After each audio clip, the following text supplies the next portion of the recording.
Hey, yo, it's me, Pops Van Marmalade, and you're watching the Comics-Related Madness Network.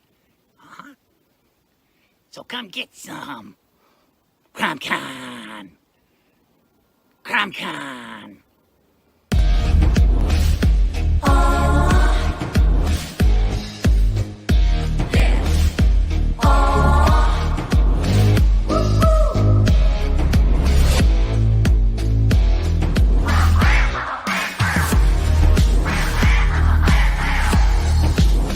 Your favorite podcast is Critical Blast.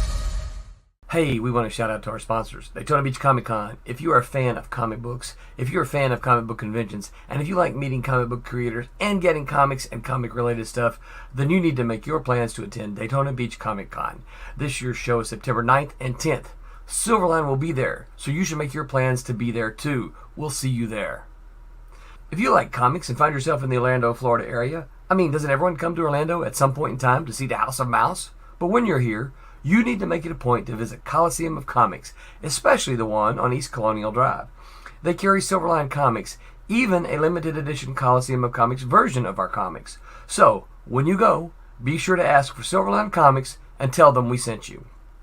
OCD stands for Orlando Collector Deviants. OCD, Steve and Trish. They're a family of geeks who promote geek things, particularly those around the Orlando, Florida area. They're big supporters of Silverline, and we think you should be supporters of theirs too. Go give them some love. If you are an independent comic book maker and you need to get your independent comics made, you need to look no further than Kablam! Kablam Digital Printing. They print our books, and they do a bang-up job. They're not only trusted by Silverline, but many, many independent comic book makers. Head on over to kablam.com and see for yourself just how easy it is to have your comic printed by them. And tell them Silverline sent you. It's 1776. The new American army stands at the precipice of victory or defeat. These are the times that try men's souls. Will the British be expelled from Boston, the birthplace of the Revolution? Can you help turn the tide of the war? The American Crisis, War in the North, is the first full-length campaign guide by Nations and Cannons, a historical TTRPG setting for 5e. With new backgrounds, equipment, and additional character class options, like the courageous drummer or the fearsome Jaeger.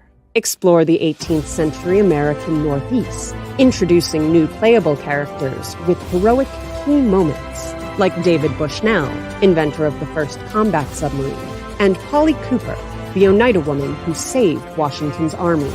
Meet real historical figures like Henry Knox, Molly Brant, Peter Salem, and others who risked everything. Don't throw away your shot. Support our Kickstarter today. Hi, this is Tim TK, host of That Silverline Show on Tuesday. Join us at 11 p.m. Eastern, 8 p.m. Pacific every Tuesday night as we discuss pop culture and the joys of making comics. And I'm Scott Wakefield, host of Silverline's Wednesday Wham, where we talk about comic books and all kinds of great storytelling, sometimes with incredible guests. And we want you to join us Wednesday nights from 8 to 9 p.m. Eastern. We'll see you there. I'm Roland Mann, and I host Silverline's Silver Sunday. Join me every Sunday at 8 p.m. Eastern as we make mine Silverline.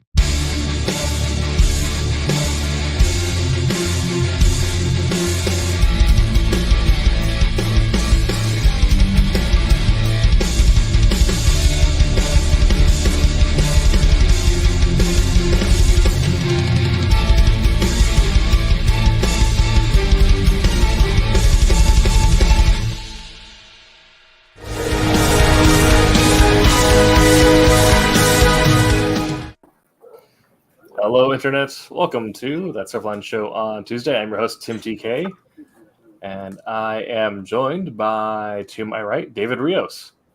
Hello. And just below him, Jose Fuentes. And below me, Tommy Flormanti Jr.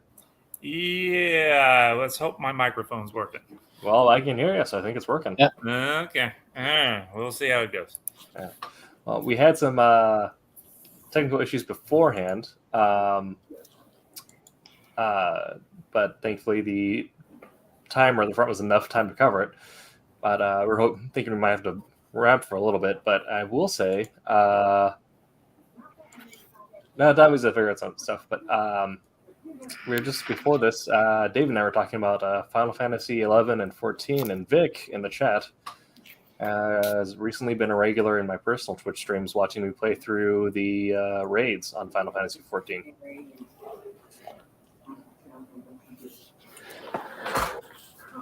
So there you go. Yep. Tonight we're talking about the business of comic books, which is why we have Mr. Money himself, Tommy Flormonti. What? No, I gotta go. We get to call you T Money then? T Money, what's up? Truly the Ted DiBiase of the comic industry. That's true. Yeah. That part's true. I walk around with a suitcase with a couple of dollar signs on it, and then I got a belt, big gold belt. Yes. Yeah. All right, and if you got the reference, then you can check off the wrestling joke on your Silverline Tuesday show bingo card.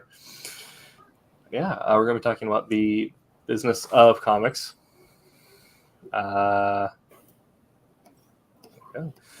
Chat, I hope you're having a good day. If you have any questions about the comic business, feel free to pop them in, and we'll slide them in when we have time.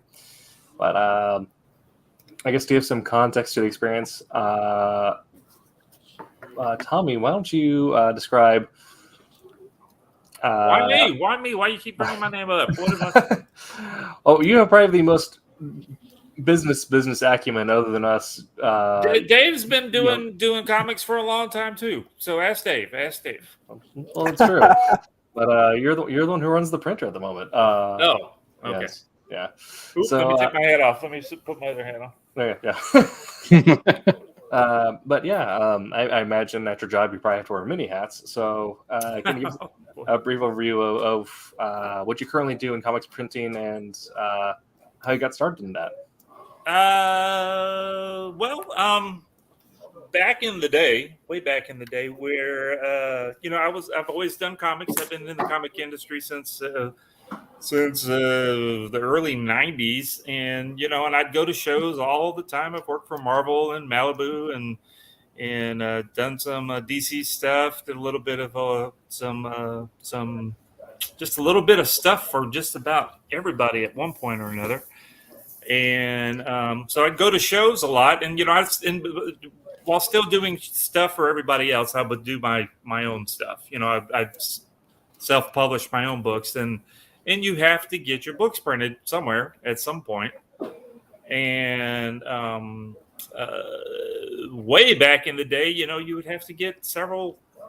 Generally the smallest print run you could get, even if it was a black and white book, was 2,000, 3,000 copies of something. And then, you'd end up with even if you were able to sell your books through Diamond or wherever that you were getting them distributed, you would still end up with, say you had a 3,000 print run, you would still end up with 2,900 books in your garage, right? Because you still weren't selling a whole lot of them. And so when I moved from Mississippi to Orlando, I started to still do self-publish, and I really wasn't doing a lot of stuff for Marvel or Ultraverse or whoever at the time. I was just doing a lot of stuff for myself, and still going to shows and needing to get books printed. So there was a couple of on-demand comic printers out there. And don't want to, throw anybody under the bus or anything, but they just weren't doing that great of a job getting things done. And before I moved to Orlando, I was working at our local newspaper in Hattiesburg, Mississippi, as the production manager, basically. And so I knew how to put all the stuff together, especially black and white stuff. And you can paste it all together, but I knew how to get all the pages together and all that kind of good stuff. So, and being that I have a computer background, not that you could tell by I couldn't get my microphone to work, but I guess it was about 2000. 5. A buddy of mine, Barry Gregory, also from the Mississippi area, and we're also good buddies with Roland Mann, the head honcho of Silverline.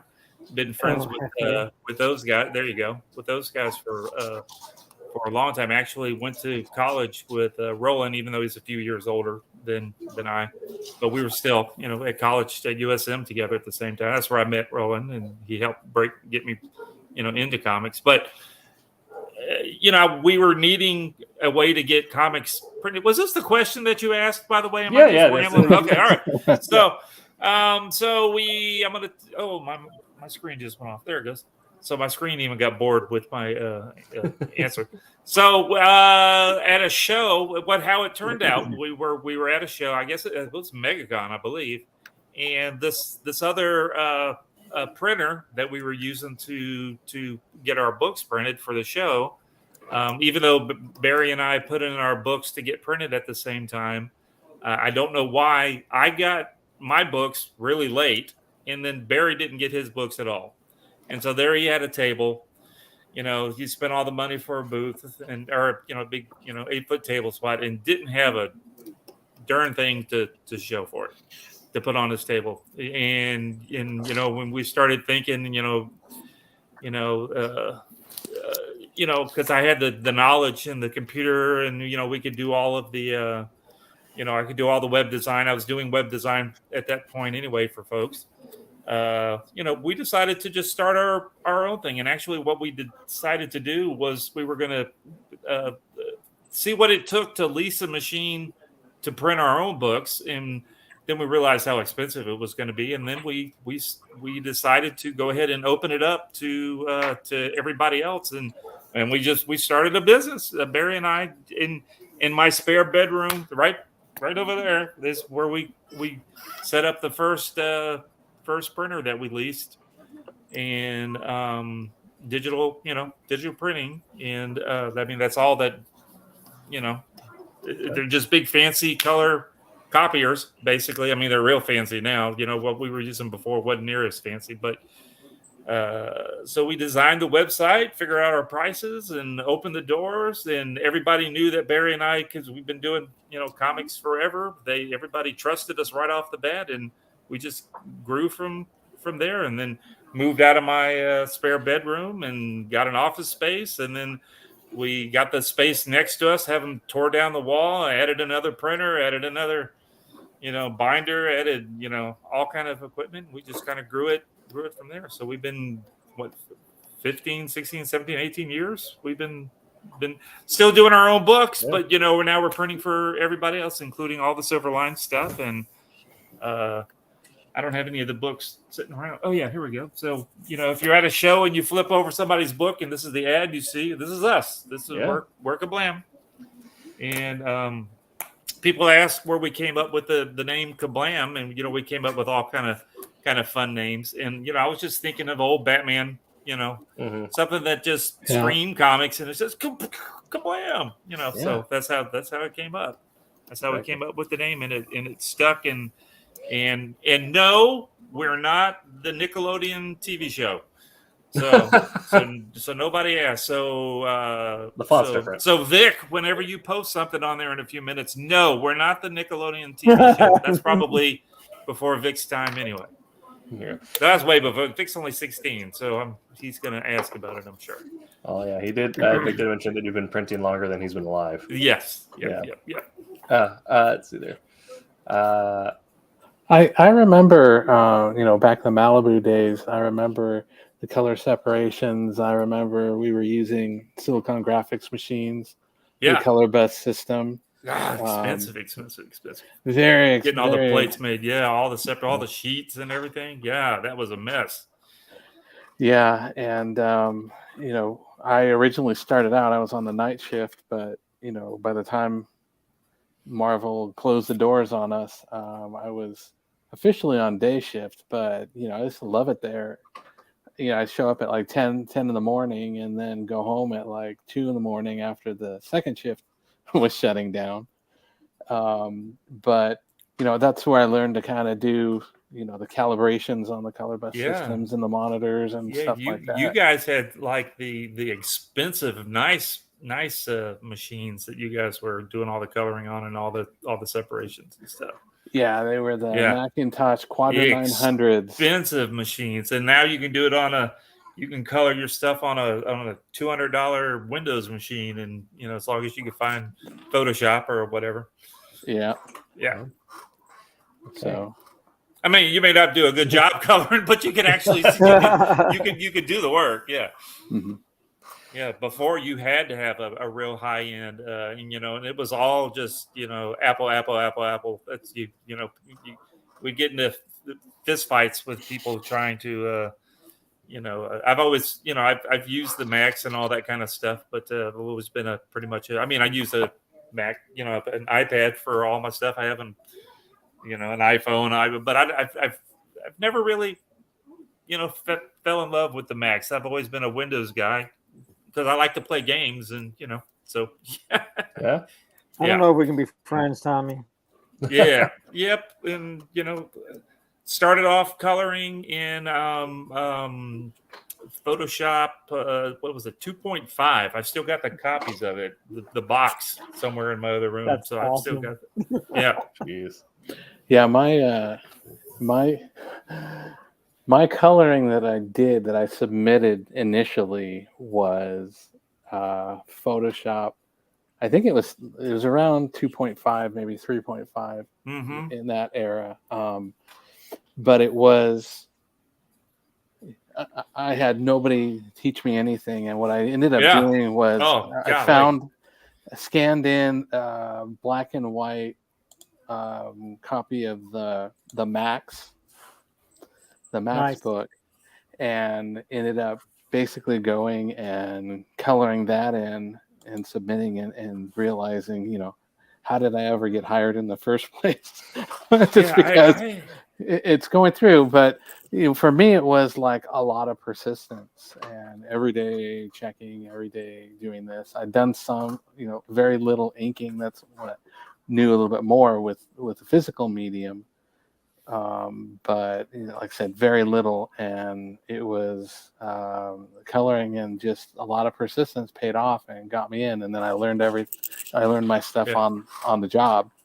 A lot of talented people working there, and still consider it my best job that I've ever had. I love working for Malibu. That was always fun. And they had a mentality that the work's going to get done. Do it at your pace. Do whatever you want. So at least for the coloring part of it, not the inking part, boy. No, it was not the knock inking out 2 part. or 3 pages a day and turn them in as fast as you can. But you kind of had the freedom to, when you're doing coloring, if you wanted to put more into it, your rate was the same. Whether it took all day to color a gold page, or you're one of the people that could get 3 done easily in an 8-hour shift. That was up to you how much you wanted to earn, because you got per page rates and all this stuff. So I like that it was a lot of pressure and a lot of kickback, or not a lot of pressure, and it was a lot of kickback attitude and environment. It really fostered people to actually have, a lot of fun doing it. And I remember, some of the people I work with, they sit there and they do it and they kind of go, that's perfect. I love this, and they just got into it. And with a lot of the technologies and stuff, like you said, we had the higher end machines, but, at the time, if you look at it now, those machines were dog slow. Oh my goodness. And, So I think when that was when we first started using, I guess I could look it up, but it was the early 90s, right? Mhm. So, it was using Windows machines, whatever version of Windows at the time. And so I remember this was so crazy. So before I bought a machine, I know I needed a better machine than I had at the time to be able to color. At least, attempt to color. So we, I guess I don't remember where it was, but I found the specs that you needed for a Windows machine to run Photoshop, and it was, like I said, it was 2.5, and whatever it was a 486 Pentium, whatever, blah blah blah, with X amount of memory in it, and it was like I could find a machine that would hold like 2 megs, 2 gigs, 2 megs, right, of RAM, and it needed like 4. And it's like, oh, and the 4 was going to cost me another $1,000 or whatever, just so I could have enough memory to be able to. And I'm like, okay, let me scrape together just to run it smoothly. Well, no, not to run it smoothly, just to run it, run it crappily. And then on top of that, I remember that we had to come up with all kinds of storage devices because you couldn't store. Because remember, hard drives were like super expensive, and you barely could store 1 or 2 pictures on the hard drive, or the drawings, on the machine itself. So we were doing lots of backups. So we would color a page, back it up, just so we could work on the next page, that kind of thing. And then I think we ended up finding. I found a bundle, is what it was, to get Photoshop with a 11 by 17 scanner. It was like $3,000-$4,000 just to get the Photoshop with a scanner. And then the scanner came in with and it wasn't, the scanner had its own card that so it was a card that you just wouldn't plug in. It wasn't a USB thing or whatever. It was a card that you had to then put in the computer. And then of course the computer didn't have any slots for this card. And they never told you. Oh God, it was such a mess. So this is the business of what we had to do at the very beginning to get things to work. Oh, SideQuest disk. You remember SideQuest disk? Yep. Oh, golly. And then trying to store, when we would do work for other folks that were running Macs, we'd have to buy all kind of conversion software to convert the PC stuff to Mac, because it just wouldn't do it on the fly like it does now, or you could just send it over the internet. Oh, it was a mess. Zip disks were really great because that was a real good thing. Love zip disks when those started coming out. Yeah, they doubled the storage, because I think the SideQuests were typically 45. They had some 80 yes 45 meg, to put this in perspective. And we would have to send 2 at a time through FedEx or whatever, because something would always happen to one of them as when they were shipping. No matter how well that you ship those things, they would, because you remember they were platters, right? They weren't. They weren't. Yeah. So those SideQuest or those discs. Those were actual hard drive discs inside those removable drives. That was a mess. That was the sneaker net that we had that went from the captains to the colorist and all that stuff. Yes. Oh, good gracious. And then now you can buy maybe a little more for for a Mac, but you can buy you a decent Windows machine for $500 that you can color to your heart's content, and then $30-$40 you could get you a subscription to Photoshop or use Clip Studio. Just pay for it and be done with it. So you can send it all through the internet. It's how things have changed in a short amount of time is amazing. I believe. Definitely, and we'll get more into that also. I didn't want to say anything because you were naturally working away through my range of questions that I have. Oh no, sorry. Okay, we'll start over again. We'll go on to David. You're also a veteran of the industry, so can you talk us through a little bit of your professional journey through the comics business? Well, I had a huge gap in the middle. I did work for Malibu Marvel, doing the coloring stuff. I had done some, like I said, a couple of ink things through like Mark Panicia at Malibu, and when they ended up closing the doors at Marvel, I did go in to do some graphic design stuff for a company doing like DVD boxes and stuff like that, and posters and things like that. I was working with with a team that would create those and do the delivering.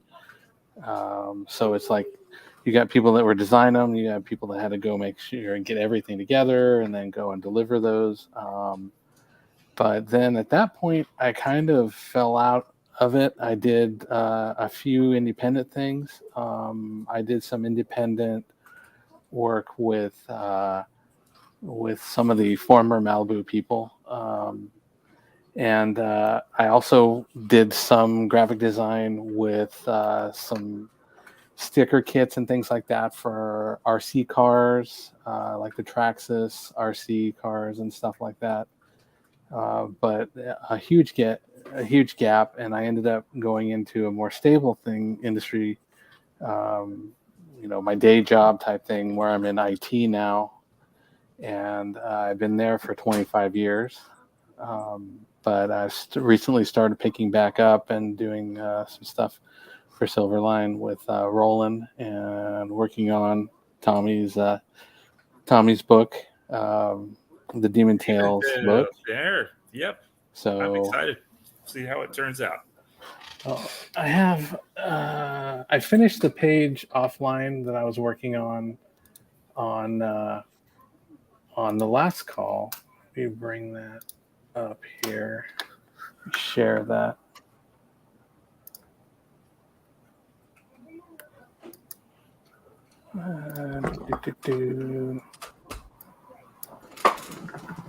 Window.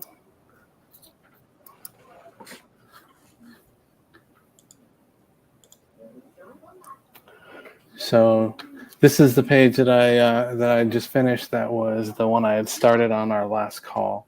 I remember inking that page. And I've got That's flats. Over Paul Pelletier. Yep.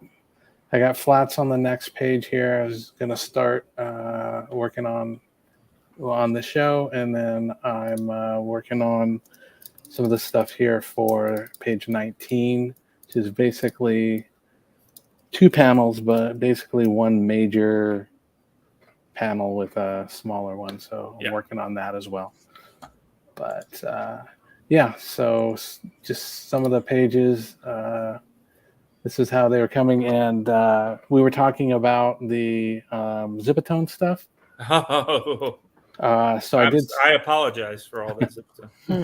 So I did that with some of this stuff here, where I went through and I just did color holds and stuff on those Zipatones, if you can see that. Yeah, that's cool. So just to kind of separate it out, if you want to see what the original was, it was a lot of just the solid black. So kind of separates it out a little bit and gives a little more depth there.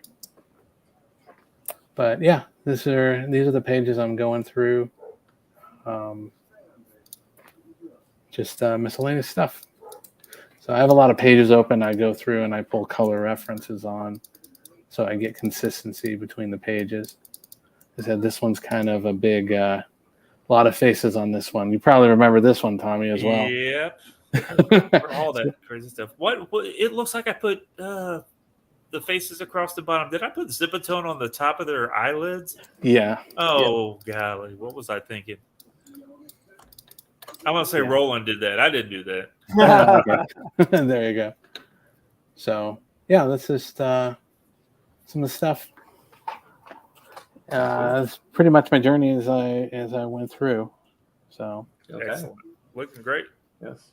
And Jose, you've been you're the co-host here, so everyone on Tuesdays probably already heard your story, but if you can, again, refresh us on your professional journey through comics and perhaps more on the business professional side of things. Yeah. The business part, I don't honestly know. I've printed my own book.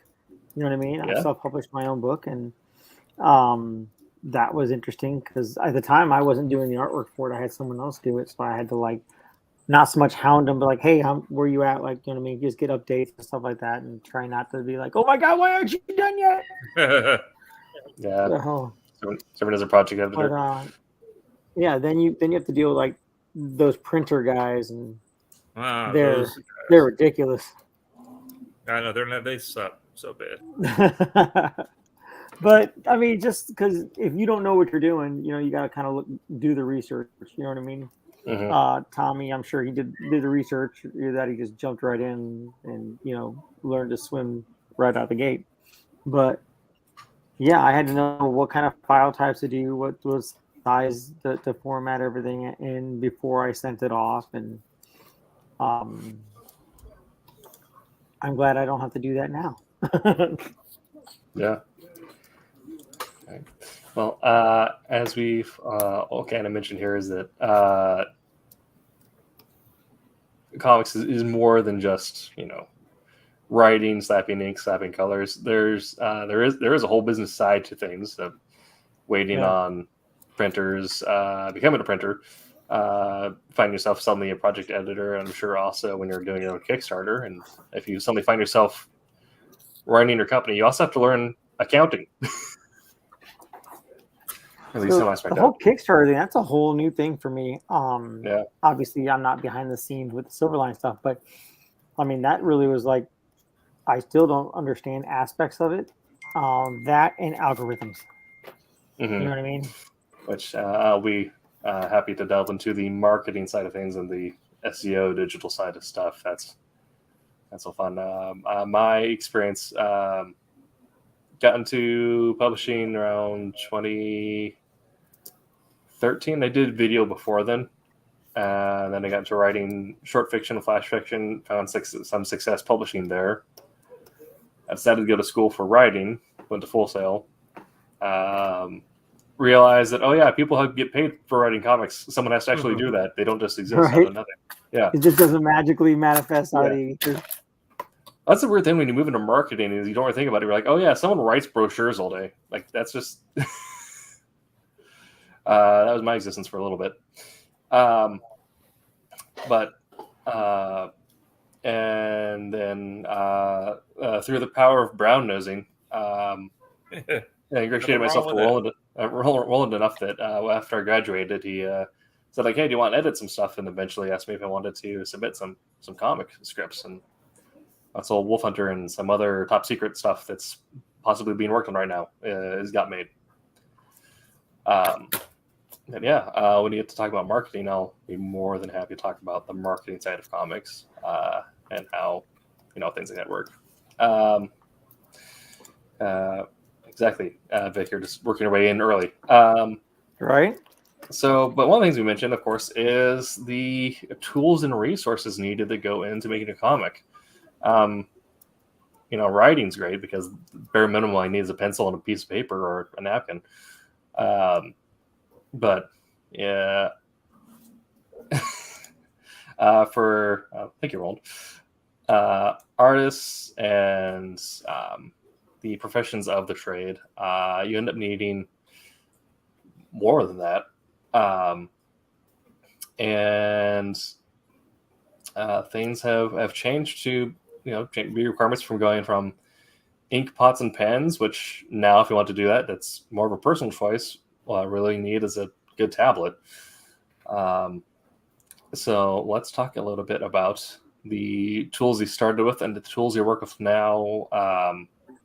What you got into that, the investments you have to make in yourself, because that's something that people getting started in comics need to be aware of, is the fact that you are going to be making an upfront investment. So I will start now with, I'll go in reverse order. So Jose, talk about some of the tools that you started with, what you're working with now, and decisions you made choosing what tools to invest in.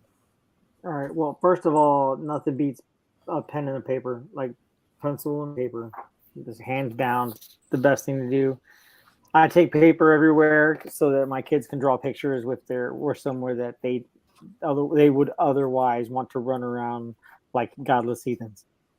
So, but yeah, I started off with just HB pencil, and I hated sharpening it, so I discovered mechanical pencils, and those were amazing because I don't like like I said, I don't like it when my pencil gets dull. I like to have my point at all times, and then inking, I used multi-liners for like the longest time until I realized what line weight was. Yo, oh, I could probably use a crow quill. Like somebody mentioned a crow quill to me, so I was like, oh, I'll try that out. So like I found particular tips that I like, and to this day I can't even tell you what number it is. I just feel it. I was like, yeah, that's the one I want. But I didn't really get into.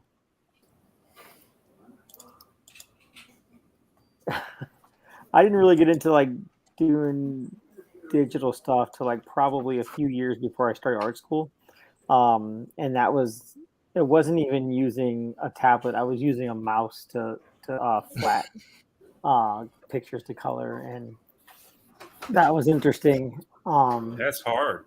Yeah, it really is. Well, And Jose so taught me to ink with a mouse. I did teach him to ink with a mouse. Yes. We added line weight and everything. It was great. He's a pro now. But yeah, and then you know what I mean. I taught myself to color, doing basically the same principle, and then when I went to art school, I realized I was doing it wrong. I was like, oh, I could do so much more if I didn't limit myself the way I did it.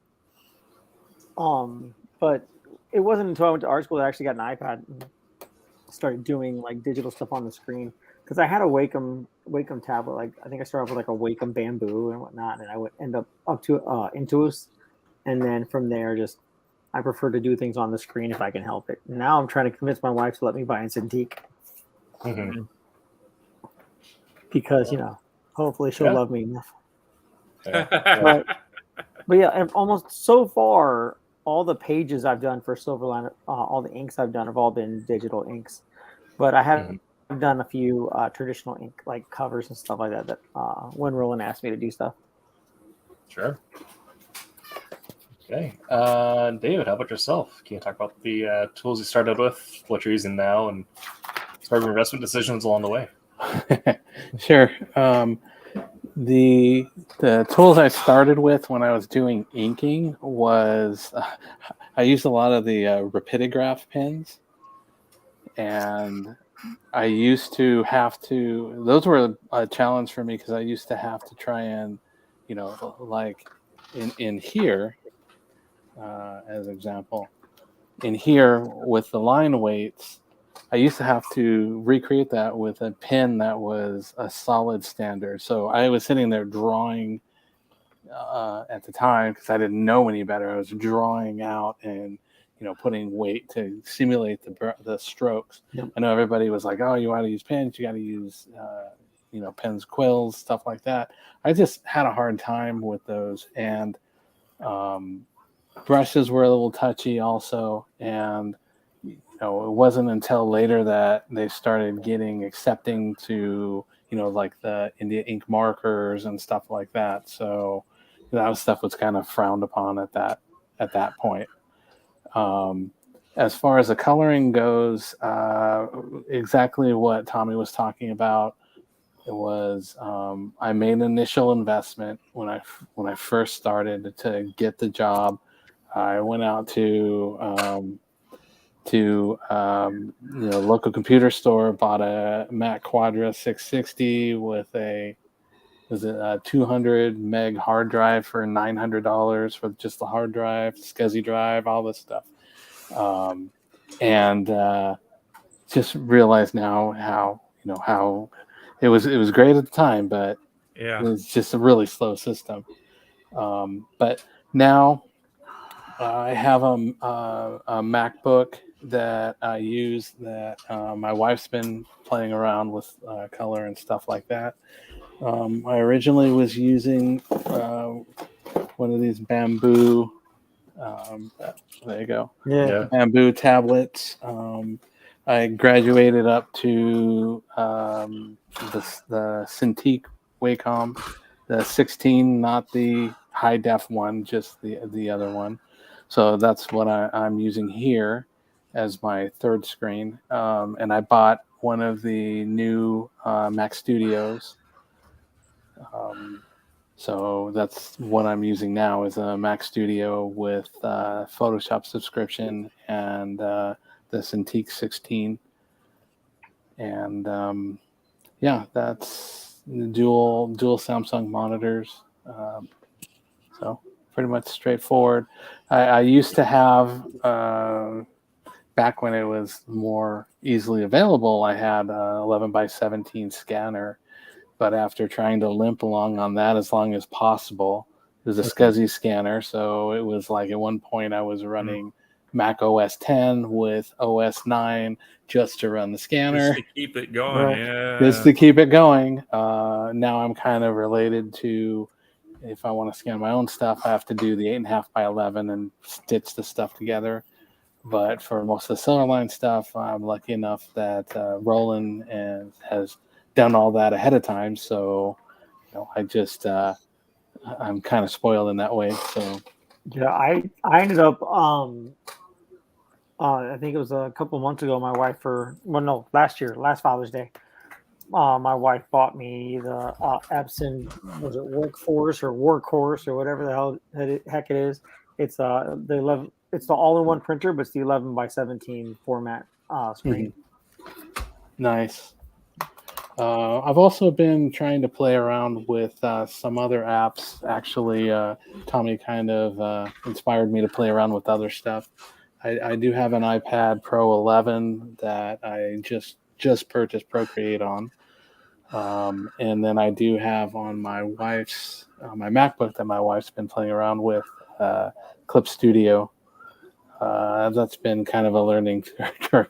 I did go back and watch Silverline's. I think it was like episode 6, where it had Haley and Barb, and they were doing the coloring, and Tommy was over there talking about Clip Studio and the things that you could do with the painting behind and stuff like that. Oh, yeah. And realized kind of quickly that that's not exactly out of the box. That's some stuff you have to know to change Right.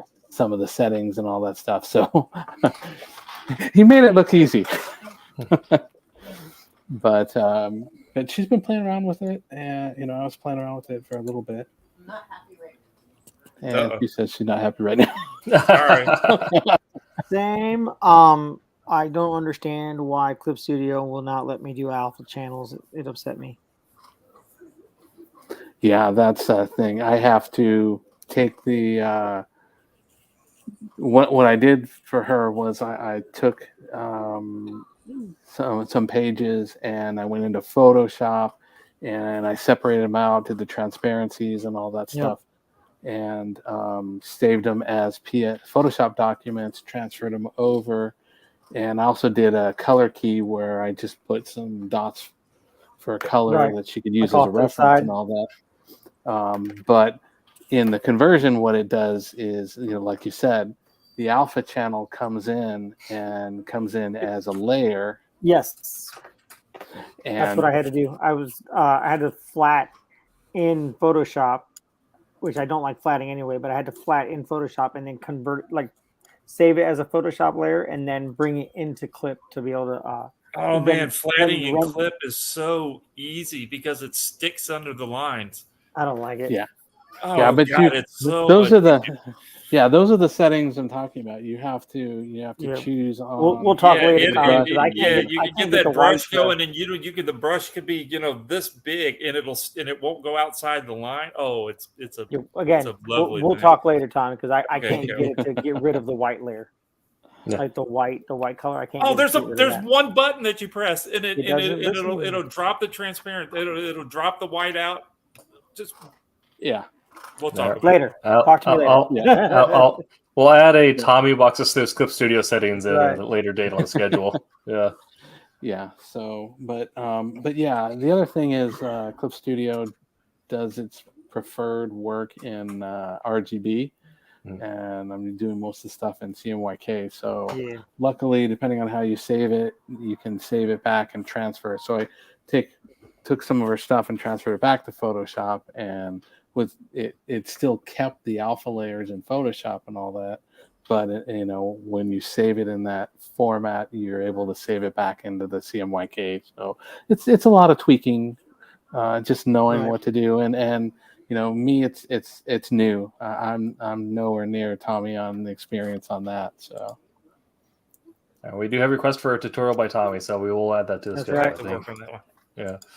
All right. I we have want to to play remember by some of the play. tricks that I used. I just do them now, and I don't even like converting pencils into blue line so I can Yeah, ink that's a them. button. So, like, that's a button. Everything in Clip is a button. You hit the button, boom, drops out the transfer button. It's so crazy. I love it. Okay. Well, Tommy, why don't you talk about some of the? You already kind of mentioned the equipment that you're started with at Kablam and where you moved from there. But anything more you want to mention on that, or if you want to talk about also your personal tools and where you started with and where you evolved from and the some choices there. When I first decided to do comics, when I started inking way back in the day, I was just told to. It was basically, because it was with Roland and Stephen Butler and Mitch Bird. Those were the guys that really helped me get into it. And I already kind of had that the style that I wanted was more of a really clean, dynamic brush line. I wanted it to just be a real clean brush, not a quill, not a scratchy kind of ink line, not a just real one. I wanted the line to have weight. I wanted it to be, so I was asking Stephen and Mitch and them, and said, so this is the line that I want to get. What do these guys use to do this? And they said, use a brush. So I didn't even do anything else. I just jumped in straight with a brush, and it looked like crap. and I just started. So you end up getting the what is the Sable? I forget the $50 brushes that you'd have to get, back in the day, because you had to use the right kind of brush, Right. and all that kind of stuff with it, and the right kind of India ink and all that kind of stuff. And I went, okay, if that's what you got to do, that's what you got to do. And then you'd have those pages that you'd see the old timers do, where you take your brush to get steady and smooth. You would do that thick and thin, just page after page, thick thin, thick thin, thick thin, thick thin. You know what you remember those you go thick thin, just line after line after line, just the practice pages. The practice pages, just to get Yep. control. And S's. How to do S's. Just to get smooth. Curves?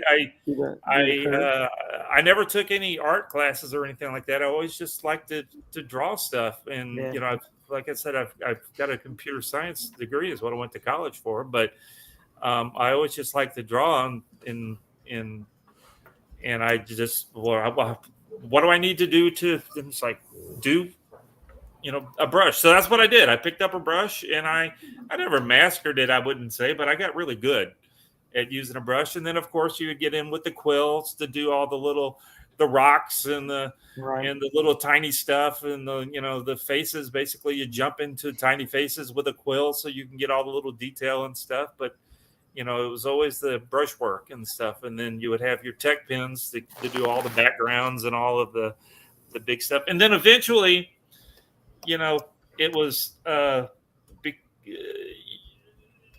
I would end up, I switched over at some point to doing, with going to the disposable pens, right? Disposable brushes and all that kind of stuff, just because it was more convenient, right? Rather than have ink all over the place. I really like to, because I was doing, back then in the 90s, and, I was doing 3 pages a day. I was getting so much work. I was doing a bunch of stuff. And so I was doing, backgrounds at home, and then I had a studio space. Actually, I shared a studio with Mitch Bird and Stephen Butler and all that kind of stuff when they were, trying to help me get in and all that kind of stuff. And and I would work, at the house, and I'd want to be with my wife watching TV and stuff. So I learned how to ink in the living room, and I'd have a little spot on my side of the sofa where I'd keep, kind of like where I'm right now, where I would just, so instead of spilling ink all over the place, when I was at home, my wife was like, you're not bringing a bottle of ink to the house. You can have that. So then I started switching over to just you can kind of see just the different kinds of markers and pens and stuff. I really like these the pen sticks. Y'all know these, right? Because they're more of a tech pen, where it's a one line thing, but you could press the crap out of these things, so you could get like a bouncy line with these things. And so I learned how to just ink with those, and so I'll jump back and forth, and then at some point I wanted to start doing it digitally, and I everybody was using the drawing tablets like you guys talked about, but I could never. So I ended up buying like a big 12 by 12. No, it was bigger than that. It's like 14 by 14. It was from the Wacom people. A drawing tablet. It's the kind of tab where you got the tablet and you look at the screen, but you would draw down here and you look at. I could never master that. I sucked. There you go. I sucked. I've got a huge one, a huge monster one. If somebody wants to buy it, in the other room, and I could just. I never could get where I was drawing down here and looking up here. Drawing. You can't tell what I'm talking about, but drawing. I look like I'm doing something dirty. I'm drawing over here. Those of us that have done it know it. Yeah, I couldn't. Yeah. I could never do it. And I was doing all my coloring with a mouse, because just on the screen, and and that was fine, but as far as drawing, or inking digitally and penciling digitally, just that little tablet thing, I just could not do it. So I kind of just stuck it in the closet, and like, I'm just not going to use that thing. And then I started to save up enough money, and I didn't, like we talked about, I didn't want to get a Mac machine. I wanted to stick with my Windows machines, and the Cintiqs were, a Cintiq is basically a tablet like what we were just showing, but you can draw on, right? It's a screen, and that connected to your computer. So I ended up buying like a knockoff Cintiq tablet. There you go, like a Huion. Yeah, like what Dave's showing there. So just I bought I forgot the name of the company. It was something off of Amazon for like $500-600 rather than $1,000 or whatever they were selling them, or more, for a decent sized screen. And so I liked it so much because all of a sudden I was able to draw on the screen, and as soon as I could do that, it took off. And then I ended up buying an iPad Pro. So I can draw, and I love my iPad Pro. I've already got money saved up for when this one dies. I've got, so I wouldn't have to do without it whenever this one, because this is I forgot what version of this, but eventually it's going to die. They all die. Yeah. And I just plan on taking one of the ones from my wife from the birth center. Don't tell her. There you go. All right. Yeah. And so basically, I just figured out what I always inked with 3 different kind of things. I used a brush, a quill, and a tech pen, right? So, a tech pen meaning, it's a one width pen, right? It's not, there's no size, right. Whatever size it is, it's a one thing. And then your quill, as everybody knows what a quill is, those little things where it's got the little 2 teeth on it, and you press it, and it's a little metal thing. And everybody knows what a brush is. So I figured out what tools I needed to use to do digitally, and so right now that's what I do. So just the same kind of thing. And I was on Free Comic Book Day. We had some people. I still have a bunch of original pages, and showing I was selling the original pages for $30-40 a piece. But then I had a bunch of printouts of the digital stuff, and they were like, "Well, how come these pages you're just selling as for $5, but these other ones you're selling for real expensive?" And they couldn't tell the difference. And so that's my goal, was to try to digitally ink where you could not tell that I was digital inking. And I think I finally got there. Sounds good. Yeah.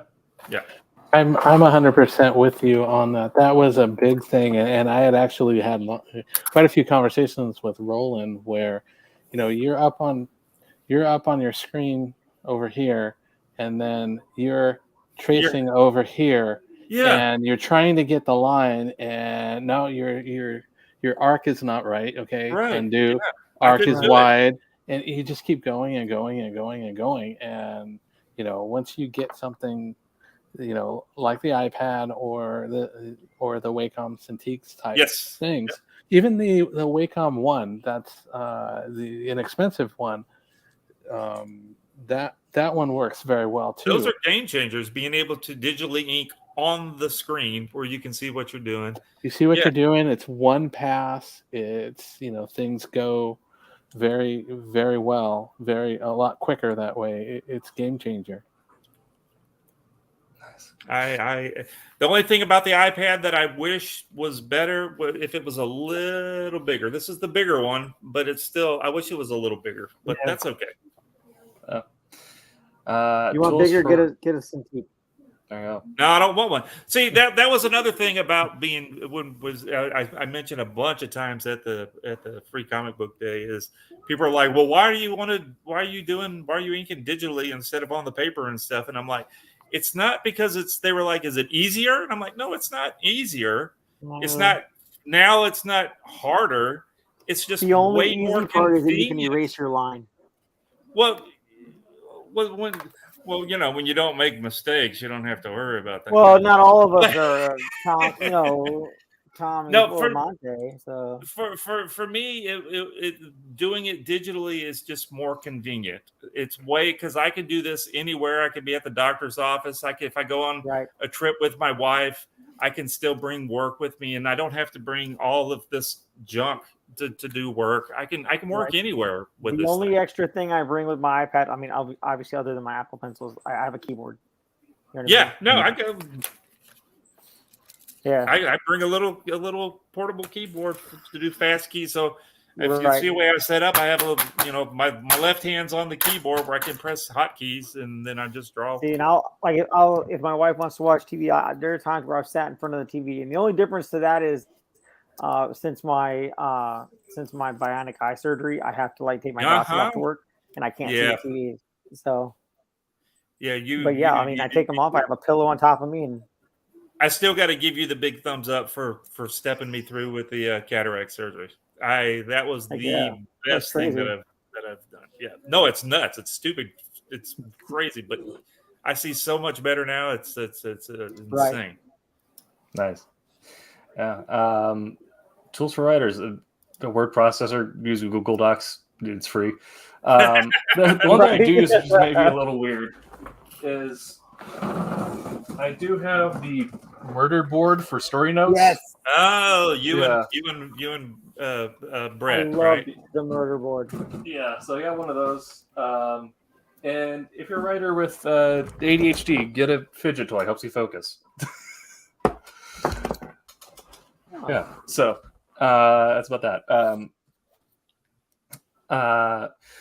Now, there is, of course, the even more businessy side of comics beyond what just the business decisions creators have to do in terms of what we buy for ourselves and what we have to learn doing. And that is these are, publishing is a massive machine with a lot of weird wheels. And unfortunately, I couldn't get the janitor at Marvel on to talk about being that as much as I wanted to. But it's not uncommon that, especially in indie comics, you end up taking on multiple roles, or at least more another role besides just a creator. That could be you end up stepping into editing and accepting submissions, like I did. If you're Tommy, you start a company, and I'm sure there's 50,000 hats we could talk about with that.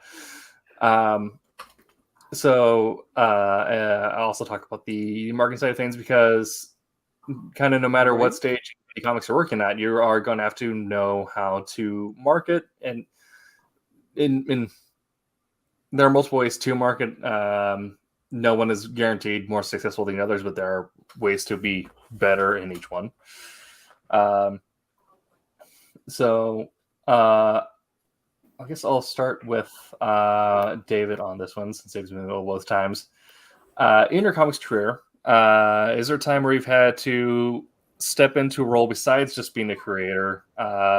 administrative, technical, anything like that? And what was that process like for you, learning a skill set in comics that wasn't necessarily being a creator? Not so much. I did do outside of the coloring and the inking stuff. I did do some like some text writing and stuff like that for Wolverine's Encyclopedia. Yeah. That's just the day in, day out. For the stuff that I did with the company doing the DVDs and stuff like that is where I learned a lot of the stuff of mixing in the production stuff, getting the cork stuff to flow with the Illustrator stuff, to flow with the Photoshop stuff, where it's like you get handed a package that says, all right, well, we've done the base work on this and we got it how we want it, and you need to go get the files together, print them out, and deliver them. So first thing at 8:00 in the morning, the studio's ready to go. So I'd drive down to MCA Universal after spending most of the night in downtown Hollywood, the print studio, trying to get all the pieces to go together and be presentable and stuff like that. So I kind of learned a lot of things with that, and how difficult it could be, and how, being on time, being, presentable when you're there, being professional and all this stuff. That's stuff I learned from that aspect of it. But from the comic, I never had to deal a lot with licensing and stuff like this. I did work for a comic store. So I learned a lot from there with dealing with people and, people's expectations, things like that. I haven't done much in the way of like guest appearance and stuff like that. So that's something I haven't done. I know that Roland and Tommy are kind of like the kings of those. They're always doing shows. Right. But I do. Roland just tells me where to go, so I just go. Really, I just when I watch the stuff, it seems like you're telling Roland where you're going. Sometimes. But seeing and interacting with people, being on both sides of the fence, I think is something that's been nice. And doing the RC car stuff like that. There's it's mostly art stuff there, so I'm not sure I would have that much as like an editor would have and things like that. So. Sure. Okay. Jose, when you did self-published comic or had to step into that role of being an editor, and suddenly you're more or less someone's boss who's contracted them out to do work for you. What was some of the things that you had to learn or skills you had to develop suddenly taking on that role of, now I need to, keep my artists accountable. I need to make sure these deadlines are being met. I need to get these pages to the printer by this time. Can you talk us through that process? Well, I was printing whenever I wanted to print. So, like in regards to like deadline, it really wasn't big. But in the end of that as well, I had to learn to not be such a pushover, and eventually, I'm going to learn that lesson. So, but because I was like, I couldn't do it because I totally get that. Like that makes sense. All right, no worries. Whenever you can get to it, man, I was a pushover. Sure. There's a moment of like being understand in the moment of just learning to talk to people, like learning that because I knew how to letter, I knew how to ink, I knew how to roughly color, right?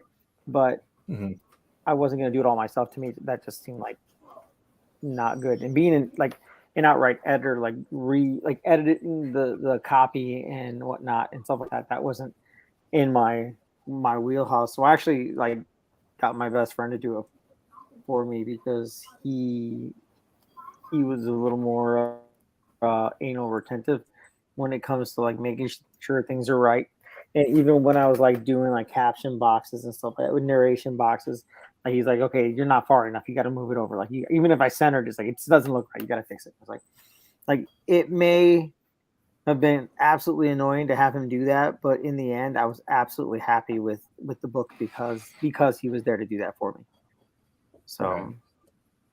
I had to learn, like, really, I kind of just had to learn to ask for help, which is not something that, again, not in my necessarily in my wheelhouse. But like, oh, I'll try and do it myself, and if I did it myself, it's gonna come out looking like crap. And so I had to like be willing to learn how to ask for help, so that like I don't know how to do this. Can you walk me through it? Definitely. So that was my big learning thing from doing it on my own. And I don't mind, like, I'm gonna eventually make my own book again, but I enjoy working on other people's stuff. I enjoy like inking and coloring. So Okay. Very cool. he's my favorite. Right. Yeah. Okay. And Tommy, taking on a printer, going from being an inker and creator to now being the printer that's thousands, if not millions of people in North America use. What were some of the skills in developing early on, moving on to the business side of things? Well, lucky I did it with a good buddy, you know. So we both had skills, you know. Barry. Barry's a great designer, so whenever we needed to come up with the way that the website looks, even though we're constantly changing it and making it look better, because it's God, you guys don't know how if you don't change your website every 15 days, somebody says, "Is your site closed? Are you guys not open anymore?" Mm-hmm. And it's like, "Oh, why? Just because there's something that we didn't change a color on the front page? Does it look like it?" Yeah, but so we luckily for me with the doing Kablam, us working together really made it so, because I'm really good at and I've always been really good at looking at things. I've mentioned it on, I don't know if I've mentioned it on this show, but I know I've mentioned it on the other shows and stuff. I don't really consider myself an artist. I'm more of a con artist. You've heard me say that before. I've always said, and I got this from my dad. I've always been able to look at something that I like and study it long enough, and then bug the crap out of enough people to figure out how to do it. And then if I decide I want to do it, I'm going to do it in such a way where either I'm going to do it right or I'm not going to do it at all. And so just trying to figure out how to what we needed to do to get the printer set up, how to get the files together, how to do all the structure of saving all the data, because we basically, I do all the programming for the website. Barry does the design. He says, "Hey Thomas, we need to add this and make something look like this and change it." And I go, "Okay, give me a design." And then I go in and change and work out the code. And if it's something that I don't know how to do, I'll research it for a day or two and figure out how to do it. And, if it's some sort of JavaScript, something that I've never written before, I'll go study it and figure out how to do it. And if I got to, spend $100 on a book to learn how to, a digital book, of course, we're not buying a book, but to figure out how to, or to go buy some software from somewhere to figure out how to make something work, or, like for instance, you got, to just think of to figure out how much postage costs, right? Well, you gotta send the proper information to USPS, and it's gonna send information back, and then you gotta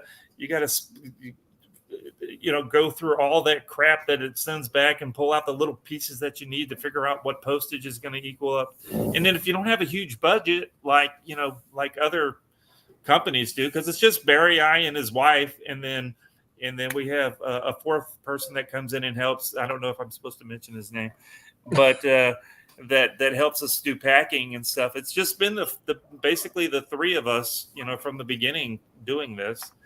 And when we go to shows and stuff, people are like, what do you got, like a crew of 25, 30 people? And it's like, no, there's three of us. There's three, and we're still, producing our own books and drawing and doing all that kind of stuff. So that would be nice. Our ability. Yeah, it's our ability to figure it out, and I think that's been our success is to figure things out. Not what we're doing is coming out looking cheap, but doing it on the cheap. Yeah. For us and for you guys and for everybody that prints at Kablam. Trying to keep the prices as low. I mean, we haven't raised prices in forever because we'll come up with when it's time to negotiate for new contracts and stuff, we go in and we say, this is what we want to pay, and we need new machines, and we need the click rates to be this, and we renegotiate paper prices, and I hate doing all that kind of stuff, but as long as we're keeping this going, and we have to do it. So, so I don't know if that answers anything, but I mean, it was interesting. The business comics, that gives them a good idea of you have to get used to a lot of learning things on the fly and dealing with contracts. Even as a creator, often once you start working with publishers, you want to have at least a passing knowledge of how contracts are worded, just so you don't get screwed by something. Also, taxes are a whole thing. Taxes. Yeah. I have to imagine the first year with Kablam was an interesting experience. Mess. Well, luckily, because it's just and I always get into this discussion with my dad. He's like, your taxes must be crazy to figure out. It's like, no, not really. We've got the lease of the building or the our place. You've been there. Yeah. We've got the lease on the machines. We got paper costs. So we went ahead and figured out to get the maintenance cost that covers the keeping the machines up and running and the toner and stuff. And then there's payroll and tape. Right, lots of tape to tape up all these boxes. So our expenses is really not. There's not a lot of different stuff. Now they're really high, but it's not. There's not like a 1,000 products that we use. That's why we try to keep our paper. People ask us why we don't have 20 different paper stocks and stuff. It's like, because we've negotiated these prices for this paper. To make it so they stay, and if you need something a little weird, maybe we'll go try to find it for you, but you don't need it. So, now, like just recently, we've started adding all of the metallic papers and stuff to get, the silver paper and the prismatic paper and all that kind of stuff. And it's really pretty what we've come up. We had to buy a new machinery, and we've gone through, from the beginning of the year trying to master how to do this quickly. It's been, I swear I went like for the Trump's books when because that was what we did the first of the metal covers with the new way that we're doing it. And it took me like a month before I got something out. I don't know how much money I wasted trying to get that figured out, but now it's figured out and it looks beautiful. So, I mean, that's not a waste, right? That's just trial and error. Well, yeah, but like tax purposes one night. No, you can write it all off, but there's, like I said, there's only three of us. So how much time can I spend working on that rather than getting your books out? So fair. Yeah, make sure someone's tracking the invoices. Yeah. Like I said earlier, my experience with comics delves into getting pulled into being first an editor at Silverlines. I was reading through submissions and passing on recommendations for acceptance or declines. Being the submissions editor is interesting because unlike being a project editor where you're tracking people, you're making sure they're accountable, you're offering notes. You might be offering notes. Sometimes you're saying no, this is good, or saying like yes, pass it on to a project editor. But sometimes you will get a stack of submissions, and sort through them. You'll get when you get like a stack of 20 plus, you get really good at reading the first couple paragraphs and seeing how well they've actually organized it. And going from there and tossing things aside. But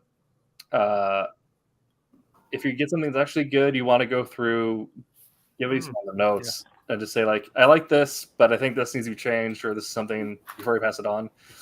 But you end up developing a really good relationship with comic creators. And it's something you need to be aware of if you go into any sort of business side, is that you're going to be dealing with a lot of people's arts and like their pride and joy, and saying like, oh, this is the worst thing. Sorry. Yeah. You cannot be Gordon Ramsay. Is that what I'm hearing? You cannot be Gordon Ramsay. You're going to be Gordon Ramsay, and you have to for the job. But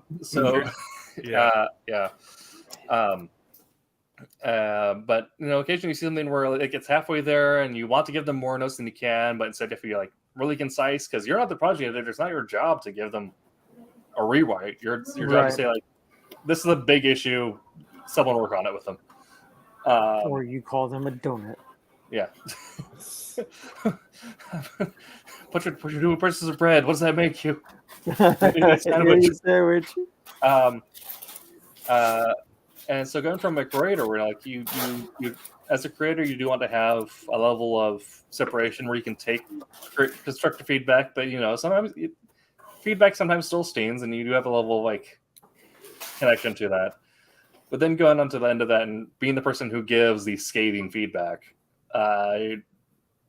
it does something weird to your brain, where now I have a lot more compassion for people who make crap. Well, it's like whenever we were at, doing a show, and somebody will throw their portfolio in front of you to look at. Yeah. I always did two things. It's like what you're saying. I would find something that I knew that I never claimed to be the great or that good or anything. But I mean, especially I'm watching David there color that face. Who ate that face? That was so bad. I was looking. That was terrible. Golly, that was ugly. But okay, I did that. So, but yeah, you would always try to find something that looked really good. Something that you like, so you could talk about how well this was, and then work on this too. This is not so great. Maybe work on this a little bit. Mm-hmm. So you always that's the way I always kind of took it when I was. I think Jim Lee said that when he critiques portfolios or anybody's art, he always gives 3 positives and 3 negatives. Yeah. Not necessarily in that order, but right. That's the idea. So you want to encourage people to. You're letting them know what to fix. Yeah, you're telling them what to focus on and what to strengthen, and then telling them what they need to correct and change the path that's going on. Yeah. Yeah, because you were there at some point. You were on the other side of the table. You want to, and you can generally you can always see something good in everything. I mean, there's some times where you're like, oh, but you can always see something cool. Wait, are we still not on that other side of the table, Tommy? Did we make it? Did we win? I don't know. I think the secret is I don't know what side of the table I'm on. I think the secret is you're always on both sides of the table. That's true. Yes. But the thing I should probably talk about the most is marketing, because that seems to be a thing that a lot of people struggle with. I'm terrible at that. Yeah. Given that my recent professional experiences in marketing. And I could get into like a whole masterclass on this, but the main thing that people need to learn is that the whole goal of selling a comic is to sell the comic, and to do that, you need to be willing to be a salesperson, and you don't need to be like the scummy. Used car salesman. Used car salesman, yeah, just run people down off the High Street convention. Although you can do that, but there's a term in marketing called ABS, which is always be selling, which is kind of stupid to maintain an org like that. But the idea, though, that you should be spending time outside of just your convention window to promote and sell your book, and maybe that's through social media, pop-up events, anything like that. So one of the biggest things is that social media is where everyone goes to promote stuff, and as a result, it is both the biggest audience you can get and also the hardest time you can get getting into an audience, because there is a ton of static that you need to push through. Right. So what works best for niche businesses as well as niche creators is to pare down into a community that you're actually actively engaged in, as opposed to just throwing pictures of your book out into the void with a hashtag and hoping someone picks Look at the line. me. But find a bunch of creators or find a bunch of people that you're actually genuinely interested in having a conversation with, who look like they're active in their replies. Don't be a butthole. But try to strike up actual genuine conversations over social media. Get interaction with those creators, and just try to aim more for their audience into yours by being active in their replies and getting mentions from them. Make if you're doing image posts on something like Instagram, be more engagement focused than splash focused. Don't try to just throw splash pages out every day, but try to create something that drives a conversation. One of the biggest things I can think outside of cons is creating your own pop-up events. There's a ton of mom and pop shops in every town, city, whatever, that are always looking to have events to draw more people in off the street, because people wander downtowns, they see a sign, they get interested, and they walk in. So with Wolf Hunter, it's fairly easy for me to be like, hey, go around Salem, Oregon, and be like, hey, I'm a comic creator. I have a book that's coming out. Can we just have like a little release thing in your place Friday night?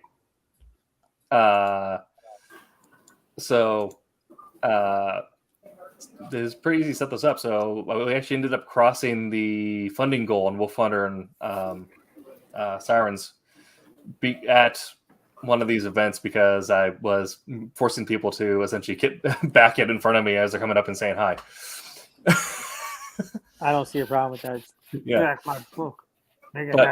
Buy my book. Exactly. Buy But you don't need to have a con or have it to have a face-to-face interaction with readers. You create an event where you're just talking to people about there, because also chances are you're going to get a lot of kids who are also interested in getting comics and want to come up and ask you questions and do all stuff. And you end up creating a weird little cult of personality around you type moment before, like, even if you're not a big name, like no one knows who I am outside of like 5 people on Twitch. But for those Twitch people, you are very important to him. Thank you, Vic. But yes, having a moment where, there's 20, 30 plus people at a moment around me in a storefront in the capital city of the state, that people get drawn in just by the fact that other people are already there. And so there's just, don't be afraid to ask a business, and then do weird, fun pop-up things, and try to take that same level of engagement and put up on your social media. Be focused on the engagement aspect of your marketing rather than just the splashing side of your marketing, because everyone sees cover pages 50 times a day, but if a person is actually active in a community and is talking with them, they're more likely to be interested in that person. Marketing tangent over. People. Yeah. And then if you're working on a big business, you can get a marketing budget to hire big firms, and you can just do that whole thing. But well, talking to them is one part. The other part is listen to them. Yeah, because it's no matter what you think and what you do, there's always a different opinion, and you can leverage that and do things that make the other people happy, that will help benefit your work. I mean, I've had things where I just had to completely scrap what I was doing and switch to something else because I got input from somebody, and that was the right thing. It was much better in result. So always talk with people and listen to what they have to say. Yeah. Ultimately, you may or may not use that, but everybody has an opinion, they want to get that across, and when people feel that you're Listen listening to them, everybody. Yeah. then You, you've you got don't have that to advantage. do what everybody says, but definitely listen to Oh, yeah. everybody. Yeah. That's the then I'm getting your sort of your creative portfolios, like here 100%, receive 75%, keep 25%. The idea is that you're just hearing everything, and some of it is like that's an idea, and just go straight, like flush it out in the back end of your mind. But even if you're going to get notes that can really greatly impact something, and even if it doesn't impact that thing in the moment the way they want it to, probably that note could be used at something future down the line, or when you're thinking about something, you think of, oh, this note actually gave me there works better on this situation here.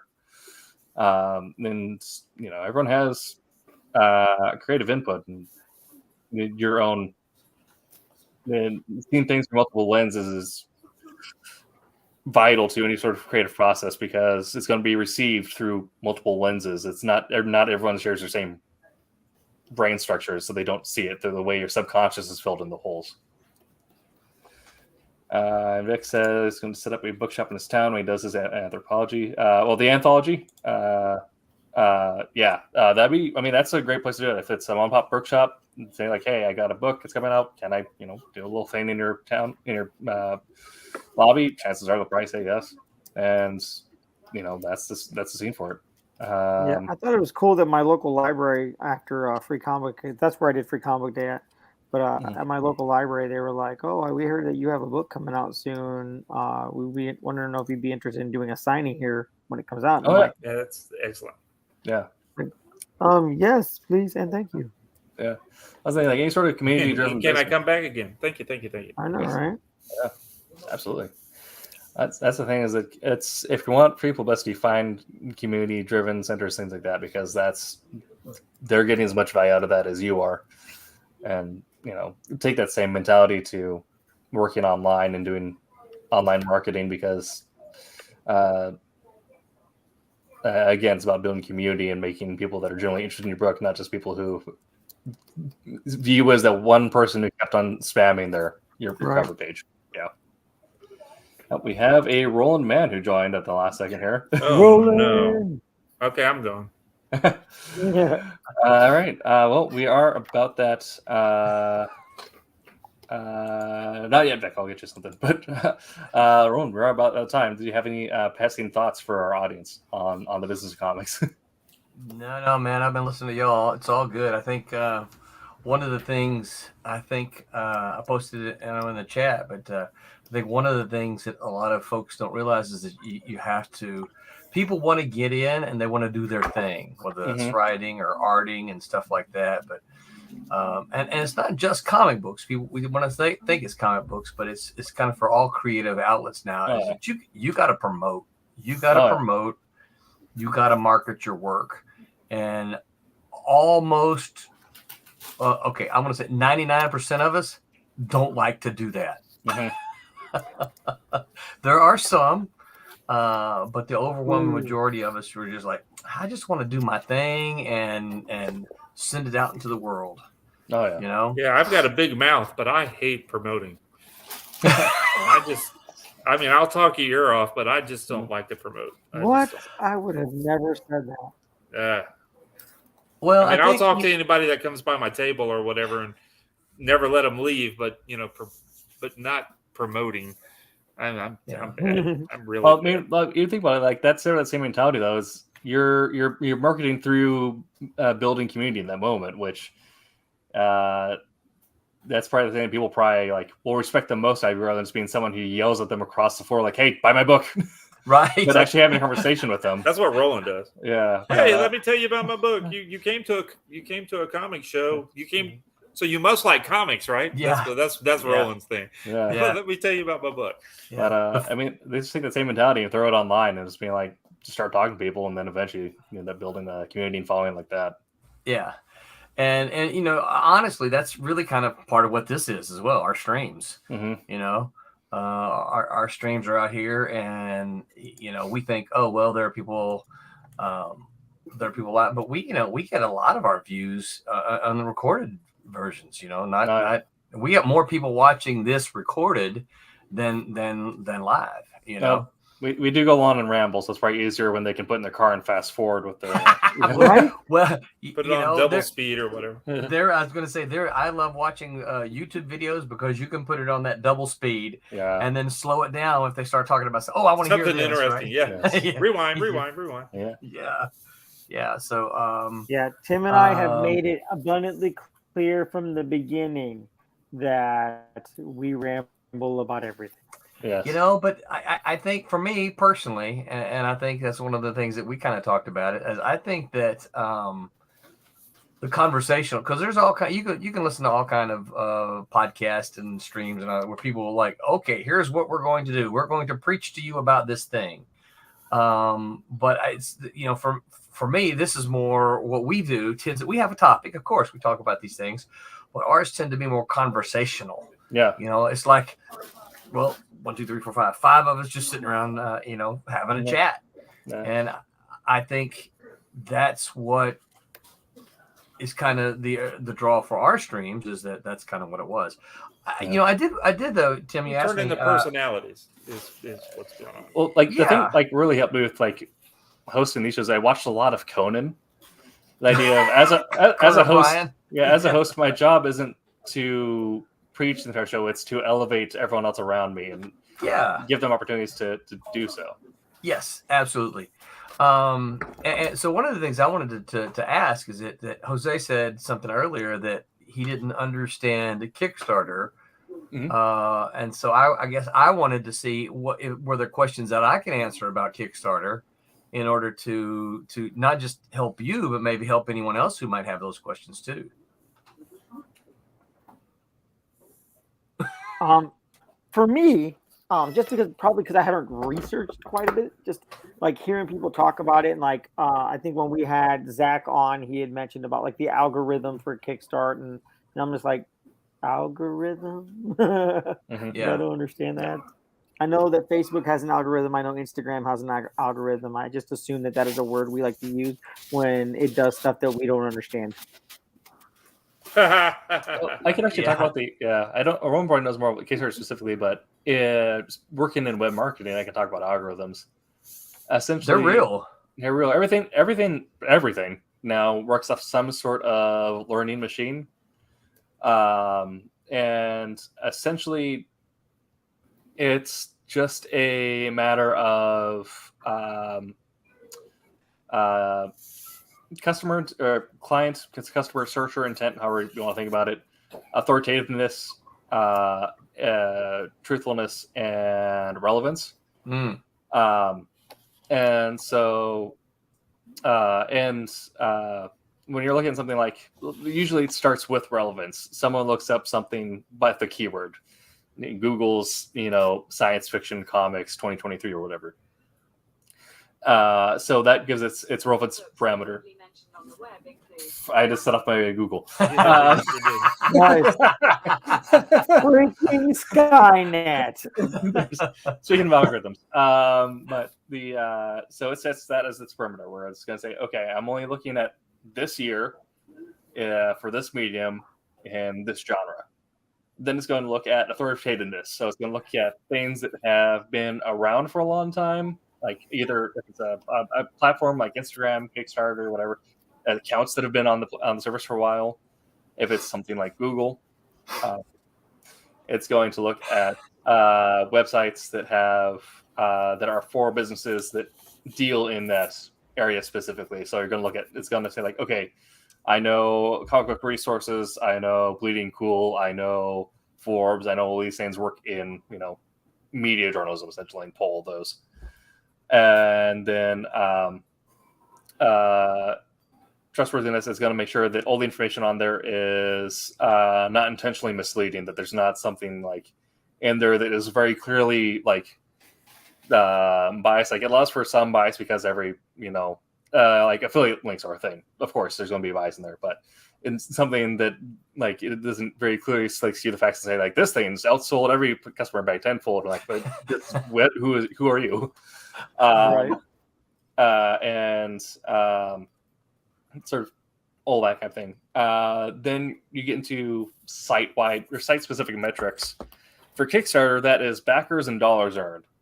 So that gets factored into its relevance mechanic. So once it's already sorted all that stuff, it's going to say, okay, let's draw in the most eyeballs to it and say, okay, clearly that within these metrics, this is what searchers, this is your searcher intent. These are what searchers are looking for. To push it front. Same way if you type something like, if you type in like furnace reviews or what is the best furnace, you're going to get two different result pages. Right. Because furnace reviews is going to give you full, like it's going to give you full articles with just affiliate links and it's like the 5 best of. Whereas if you type in what's the best furnace, you're going to get a more objective based article looking at based on these mechanics, this one item performs the best across the board. Yeah. So kind of looking at all those different things, the algorithm will search again like, okay, so based on what this person's looking at in terms of relevance, what's trustworthy and what has authority, and what do other searchers find matches their intent with that same relevance. Yeah. I work in SEO, so for those of you I just got a headache. Yeah. Right? Yeah. So, Tim, just so you know, yes, that was a lot of information. You lost me right about where you said, "Oh, I can talk to you about Kickstarter."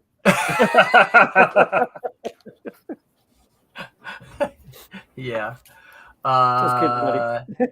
Well, yeah, I don't know that there's any easy answer to a lot of the things like that. I didn't know if you were talking about the technical stuff. Those algorithms, those are something completely different. Right. The technical stuff is easier to talk about because we've done 24 of them now. Right. So, I mean, if I get to the point where I'm gonna try and do a Kickstarter for myself, I'm definitely coming to all of you. Say, sure. "Please help So me." one of the things that Kickstarter will let you do, and this is actually pretty cool, it will let you invite like a collaborator. And so you can, I can't remember exactly what you can sign. Mostly they get to, you can leave comments and stuff like that. I don't know what all they do yet.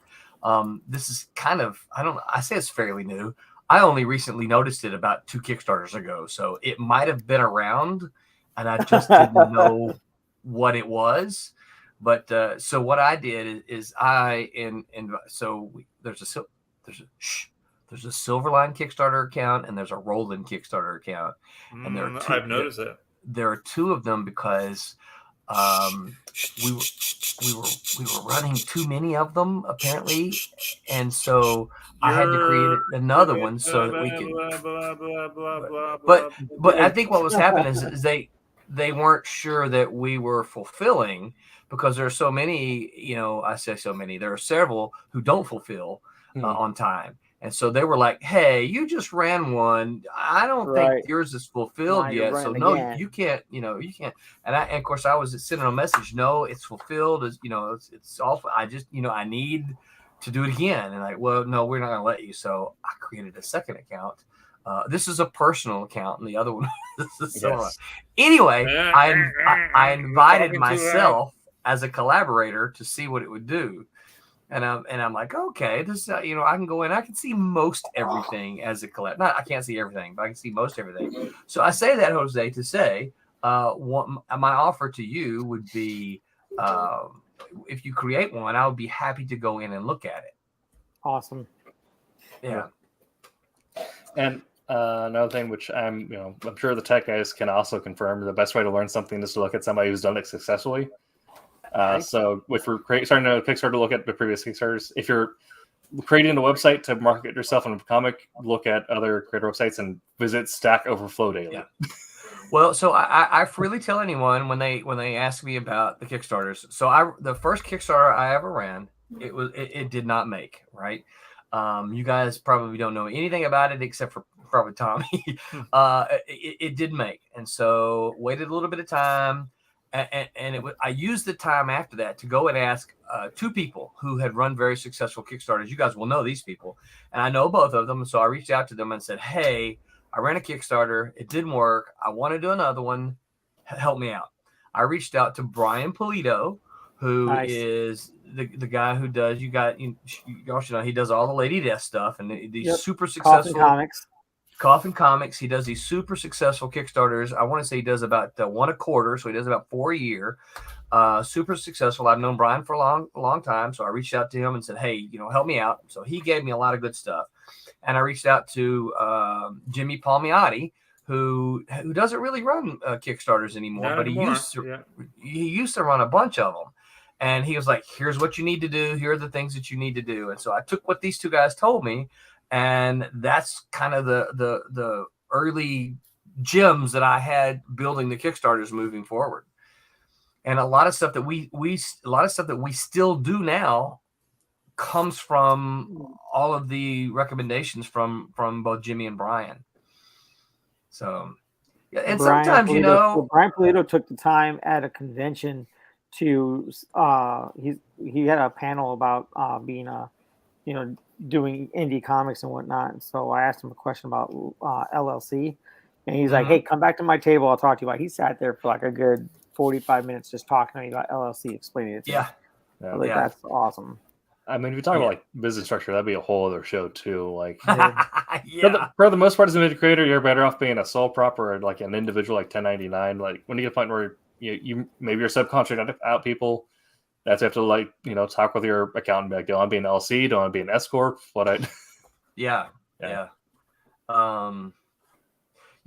other thing I would say is that fortunately we do live in a day and age where technology has such that if you've made a comic book, there's no excuse for you not to print it, dude. I mean, the guy right there over in that corner over there, he runs a printing company. You can print one comic, you can print one copy, and your expenditure is minimal.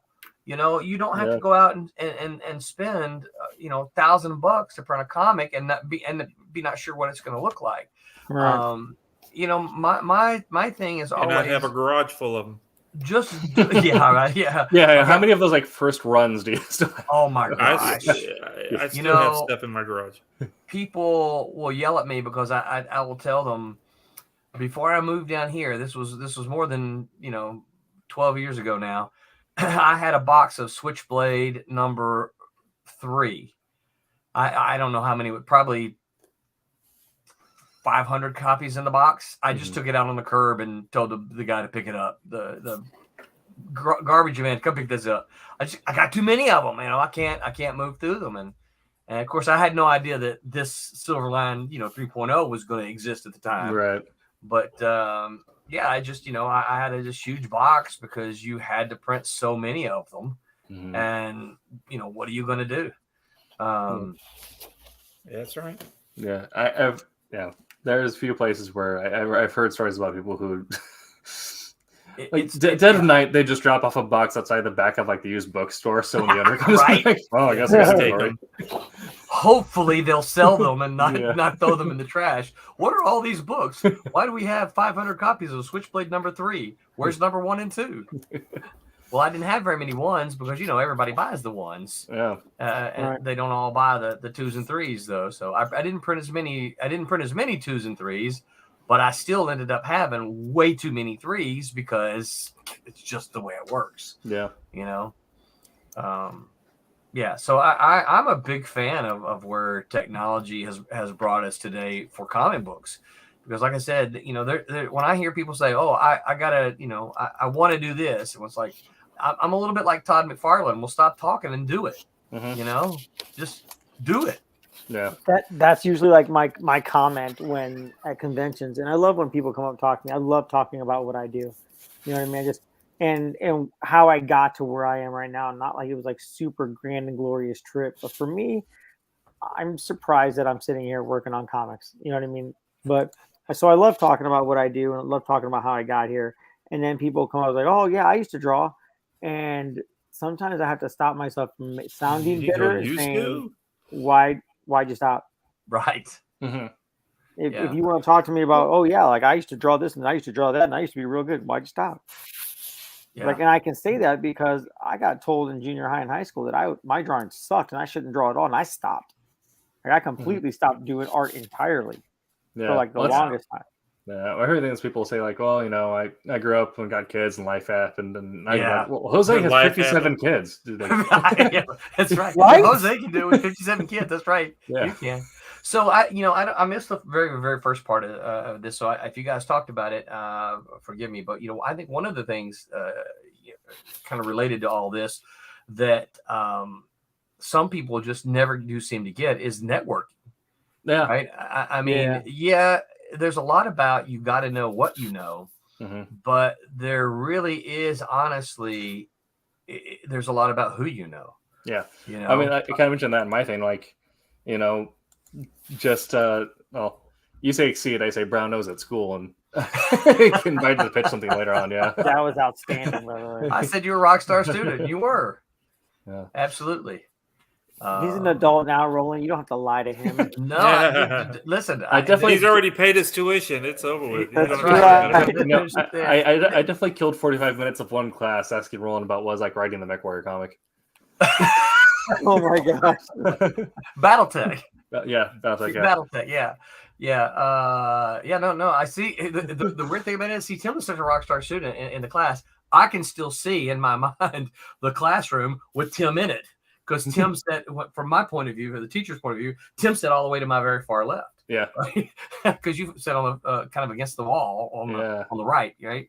And so you guys probably heard me say, there are only a handful of students who come to the program that really want to do comics. And those are the ones that I can always tell they engage. The others are just kind of sitting in the back going, how much longer? When does this class end? Right. And I mean, I get it. I understand. I've been there before. I took math class. But hey, I like math, but hey, I know you do. But no, Tim was ratios and percentages. That's all I learned. That's all I needed to learn. Ratios. Listen, and percentages. I got Excel. I don't need to know math. Yeah. Right. I got a calculator. So when the whole Silverline thing kind of came up, I'm like, who do I remember? Who were my rock star students? And Tim wasn't the only one I reached out to, but he was certainly one of a very short list of students I reached out to, because I knew A, he had the chops, and B, he liked comics. So, could he do the rest of it? I wasn't sure. I thought he could, but as he's, as has been seen here, 2019, Tim, is that when he came on? 4 years, yeah. Yeah. So I think he's proven he's got the chops to hang with it. So he's now saying he guesses you're okay. Yeah. Well, he did give me a super secret spicy project that is in development. Yes. Yes. Yeah. It is spicy, isn't it?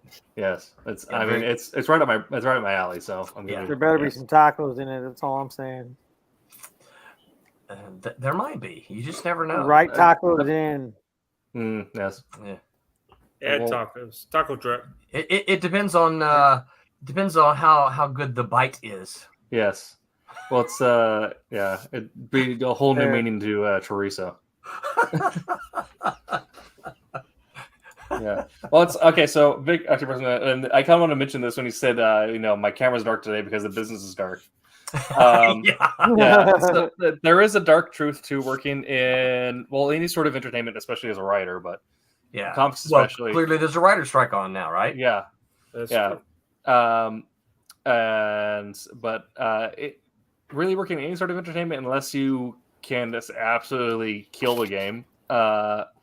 The best way to get a job writing entertainment, or the best way to get a job in entertainment as a writer, is to become an accountant. Become an accountant? Is that what you said? Yes. Yeah. Give yourself a job. Yeah, that's something that I learned from Ryan. I only got the ability to write full time because I went into marketing writing essentially. And even then, I'm like, I might go back to work for a state or something. I like healthcare. Did you work for a bank at one point in time? Yeah. Okay. Yeah. Okay. Yes. But I mean, there's a lot of people who were like, was it Lewis Sinclair? Sinclair Lewis? And He he wrote became Babbitt. he became an investment banker to become a writer. Really? That's Yeah, funny. I didn't know that. He worked in finance, pretty much and was writing the entire time. Yeah, and so comics are a big industry if in a few places. So like, Yeah. Dark Horse, Marvel, DC, they all need office staff. Like, Yes. if you want your door in the for comics, apply to DC as like a phone operator. Yeah. Yeah. No, Right. you're absolutely right. Hey, listen, Marvel. And I know more about Marvel than DC. Marvel is full of stories of them hiring people from. Who was it? Was it Tommy? Was it Mariano Nicieza that got hired as a janitor first before Fabian, and Mariano then ended up being an editor with Well, back when the folks were there, and you needed something done, it's like I got to get something done. Hey, dude, with the mop, come over here. Yes. Yeah. Yes. Yeah. And then all of a sudden you start getting some work. Yeah, That is and that's the point. You're there. You are there. You are physically there, so they can get you to work. That's the thing. If you like, I mean, and I think that's the Vic's plan. Yeah. He's like, I'm going to be there. Right? Exactly. That's true. Well, Vic already got me to agree to send in something for his anthology. Oh, cool! Nice. Excellent. Yeah, but Good job, Vic. Yeah, that's like that part of the whole networking thing is that if you're at your job, you're doing good at it, and the people there know that, like, oh, by the way, if you're talking during the lunch break, like, oh yeah, I'm writing, I'm on my free time, I'm doing this whole thing. There might come a moment where someone's like, I got my slates for 8 proposals, I got 7. You got something you want to send my way? That's right. Yeah, absolutely. I harassed him on Twitch for 30 minutes. Whatever works, Vic. Yeah. Whatever works. Our writers union agreement with Roland is that he pays us in Del Taco. Nice. Yeah. Yeah, they need to be our sponsor, don't they? They do. Keep trying. We did doing a live here, Roland. Tommy remembers. I won't say any names here, but Tommy remembers this exact situation. So we had an intern who wanted to be basically wanted to be a writer, and so took him to one of the local shows, and I introduced him to. There were 2 or 3 other small press publishers there, and I knew them all, and so I introduced him to them. He ended up getting an assignment out of that. A few months later, after he was no longer our intern, he had dinner with Tommy and I. Intern, you say? He had dinner with Tommy and I after Tommy and I had done a signing at one of our local stores, and we were just sitting there eating. And I said, and he was talking about this, and I said, well, here's the deal. I'll take a pitch from you. Here's what I want. Now I know. I clearly said, this is what I want. And I mean, it wasn't it not the story that I want, but here's the kind of thing that I want, and even laid it kind of out so that it was sort of easy for him to do. And Tommy, how long ago was this? At least 2 years. Yes. Yeah. I've not seen a thing from him. Nope. It disappeared. And this is the thing, and this is the thing that this is the thing that happens often in the industry is that someone will do something like that, and say, okay, fine. Well, here, I'll do this, and then you don't see a word. Yeah. Artists would do that a lot. I tell the story of a guy who see it a lot with artists. Oh man, I did a portfolio review in San Diego, probably I'm going to say 92, maybe 93. And the guy had really good looking stuff, right? But I said, but when you're looking at a portfolio, you're kind of like, well, I don't know how long it took you to do this. These all look great.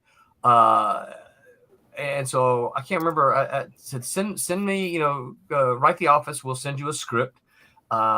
Take 2 weeks and do these 6 pages or whatever it was, so it was a little bit longer than yeah.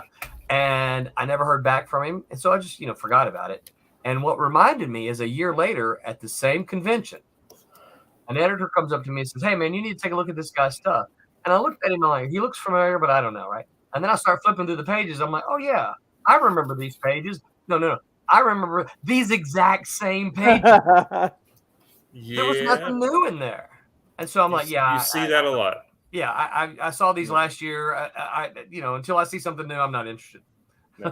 Yeah. It's I kind of made me remember the one time I did. One of the times I edited a project. I'm not going to name names. I'm not sure if Roland remembers this, but I got a book, and then it was a moment where we accept the submission. I really like the concept. I took over as a project editor, and I was like, "Yo, do you want to write a DC or Marvel style script? Whatever you want to do." He's like, "I'll do a DC." I'm like, "Okay, great, full script. You familiar with the guy?" And he's like, "Yeah, I've read the book." I'm like, "Great." Show me something we get like 6 pages in. 6 pages come in, great. It's looking fantastic. I'm like, all right, just go on from there. Let me know if you have any questions, and let me know when you have more. Somewhere down the line, like a month or two later, I get 18 pages, like written pages, but they're not in sequence.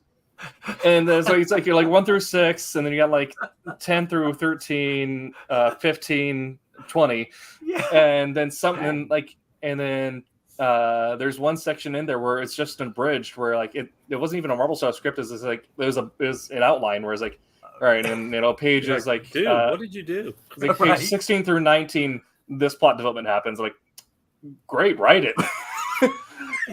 Right. So he sent back notes. I'm like, please write the book. Then he didn't. He kind of threw a fit, and I just got me rolling. I'm like, I don't think it's working out, man. Yeah. And here's I know exactly what you're talking about. And here's the terrible thing. He's a super nice guy, right? I mean, if he were to walk up today, I would still sit there and chat with him, talk with him. Yeah. He's a super nice guy, but he just didn't quite get it. And some of it is maybe just because he doesn't know kind of how it's all done, and so he was just kind of winging it, Yeah. And I offered to him like, hey, do you want me to like get in a call and like we'll go over like DC guidelines together or something, and just didn't turn down. Like, I mean that's something that Jose mentioned, like never about that. Yeah, Jose mentioned never be afraid to ask for help. Like if you like get a guideline in, like I don't understand this guideline, just call your editor, they'll explain it. They're probably more than happy to. Yeah. You guys probably heard me tell the story. It's Mike Barron's story, but you guys have probably heard me tell it. Is that Mike Barron used to write his scripts on legal pads, and when I mean just these big, 11 by 17 legal pads, and up in the top left corner he would draw a little box that was the comic page, and he would draw stick figures in there. And then beside that, he would write the dialogue and the captions and all that kind of stuff, and kind of explain sort of what's going on. That was his script, right? He did all of Nexus that way. He did all of Badger that way. I saw several of them when our buddy Stephen Butler got the Badger script. He sent in, and Stephen was like, "Oh my gosh, you got to look at this." And I was like, "What the heck is this?" Right? And I'm like, "How can he get away with this?" Well, what happened is when he got the job at DC, he submitted that to DC. I think it was for Flash. I don't remember. But DC was like, yeah, oh no, this is not the way it works.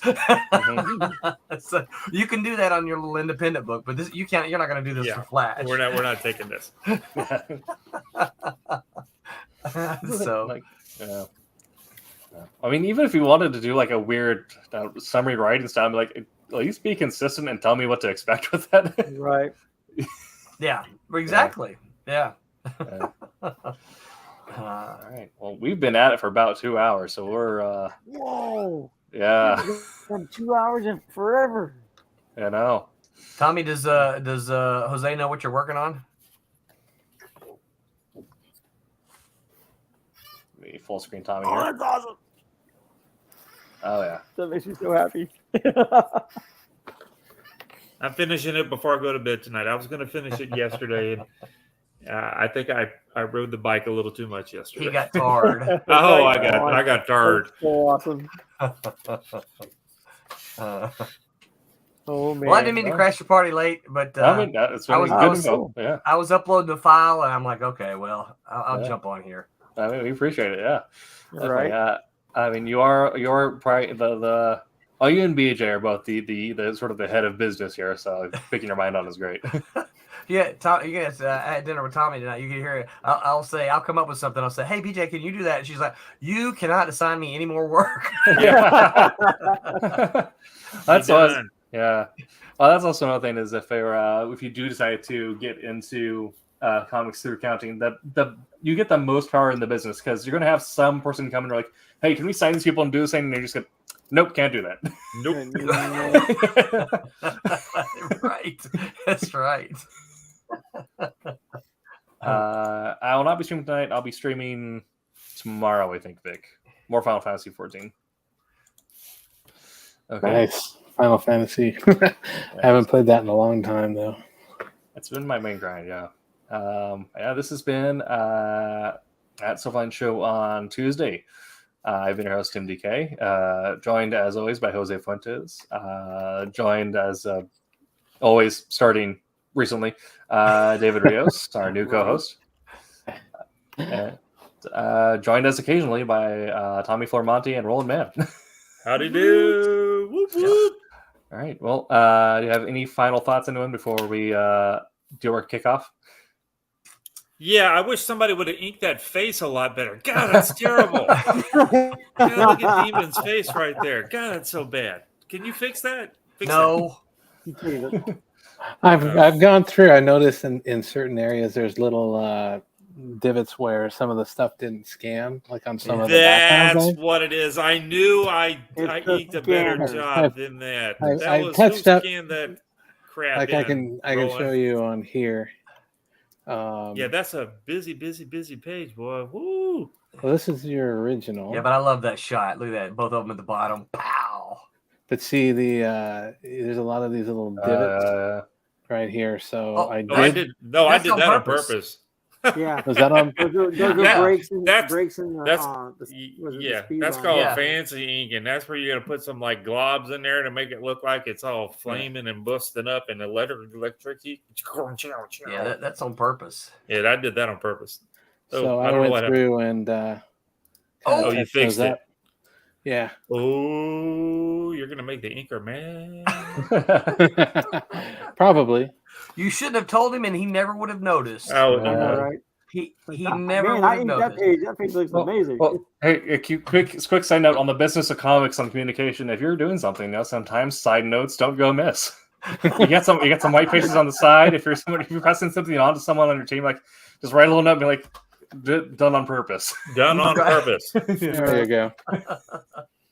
I've found plenty of weird side notes to my. I had Aaron tell me when I was first started inking in obsoletes. He's like, "Listen, if you think something looks wonky, just fix it." I'm like, Yeah.